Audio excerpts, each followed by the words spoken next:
of all power, my need in my darkest hour, my Lord. Your light and love, all I seek, nothing more I'd ever wanna need, my Lord. Protect me from dishonor, grant me faith to be stronger, my جلالي والإكرام سيد الأكوان هو المنان. Wiping the face after dua. Wiping the face after dua. There's no sahih hadith that the Prophet ﷺ would wipe his face after making dua. Now it's a very common practice among the Muslims that they must raise their hand after the obligatory salah or even the voluntary. And keep in mind that there's no authentic narration, not about the faridah or the nafila, that ever the Prophet ﷺ raised his hands and made dua. The sunnah is that you make dua without raising the hands. But raising the hands is an innovation in of itself. Then to add to that, to wipe your face with it, or some people, they rub first or they blow, all this is not from the sunnah.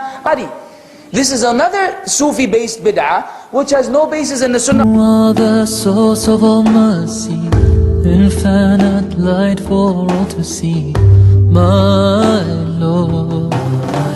Some claim to represent you, everything they do is so far away from you, my Lord. Help us to know you better, help us love one another, my جلالي والإكرام سيد الأكوان هو المنان. إن لي رب عظيم ليس مثله إله هو الرحمن.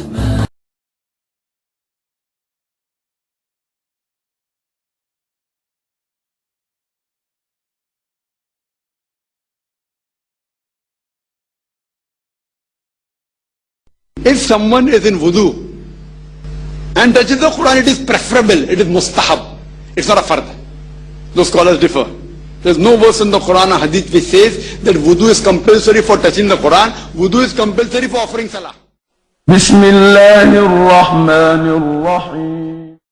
La yamassuhu illa al-mutahharun.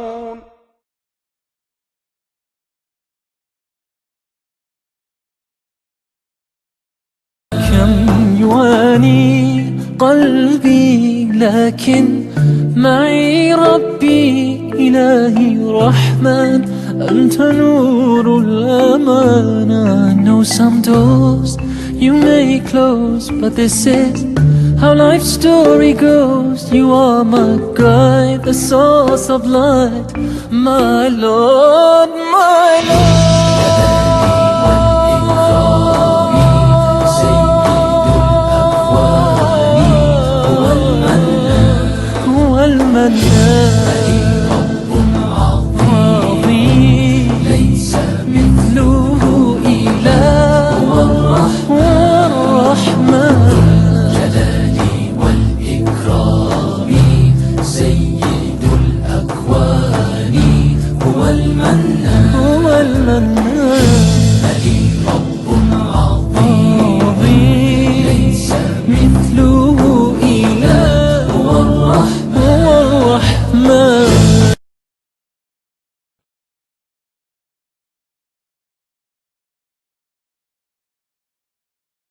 Treatment from Quran and Sunnah at that. As far as ta'weez is concerned, there is no verse in the Quran or Hadith talking about ta'weez. This is totally wrong. We Muslims don't believe, we should not believe in ta'weez. We have to believe in Allah subhanahu wa ta'ala. In Islam, there is no place for ta'weez. It's un-Islamic. It has got no mention in the Quran and the Sahih Hadith. Hope that answers the question. My Lord, my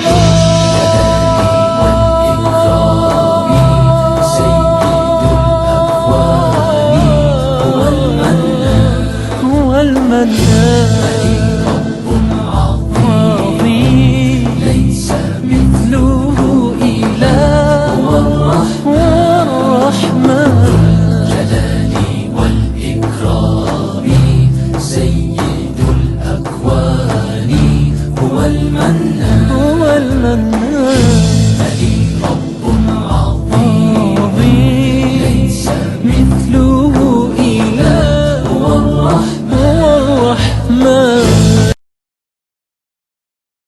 गंदा शिर्क है या नहीं, मैं इसके बारे में बयान कर चुका हूं कि मेरे नजदीक तावीज, अब गंदा किस बला का नाम है मैं नहीं जानता, मैं जो बात कर रहा हूं वो सिर्फ तावीज की कर रहा हूं। तावीज शिर्क नहीं है असलन, अगर उसमें कोई चीज शिरकिया इस्तेमाल न हुई, कोई सूरह इखलास लिखकर अगर यहां पर बांध लेता है, उसमें शिर्क की कौन सी बात हो।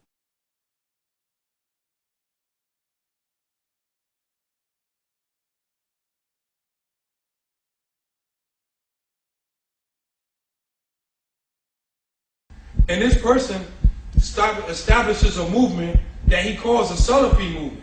And what was his manhaj? The Muslims have gone astray because they following methods and all kind of stuff.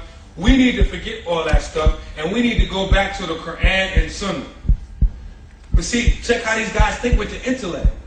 Because if you take away the method, you take away the chain. Because if you say, okay, we're going to go Quran and Sunnah, and I'm the leader, so I'm going to tell you what the Quran and Sunnah is by my intellect.